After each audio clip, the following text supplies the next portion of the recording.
Alam mo bang ang mga pusa ay hindi mo dapat itinatabi sa pagtulog sapagkat ang mga pusa na yan ay may dalang negative energy na nasipsip nila sa buong maghapon. Ang mga pusa kasi nagtatanggal ng negatibong enerhiya at sa buong maghapon, ito ay nasisipsip nila. Kapag gabi na at itinabi mo ang pusang alaga sa iyong pagtulog, maaaring ang negatibong enerhiya na yan ay mapasa o masalo ng kanyang master. Kaya pinaiiwas ang mga pusa na tumabi sa kanilang mga master.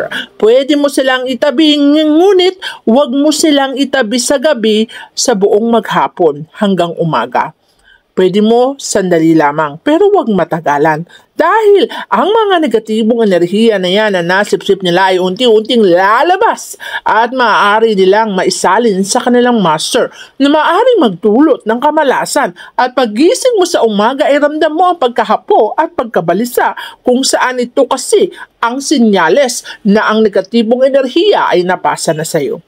Ang mga alagang pusa natin ay swerte, ngunit may boundaries dapat tayong inilalaan para hindi natin masagap ang mga kamalasan na yan.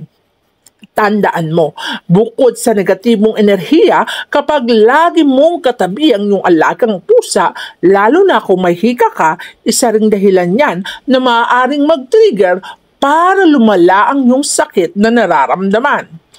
Kung ikaw talaga ay cat lover, bigyan mo siya ng isang space kung saan pwede siyang matulog na malapit sa iyo, ngunit hindi yung tabing-tabi talaga.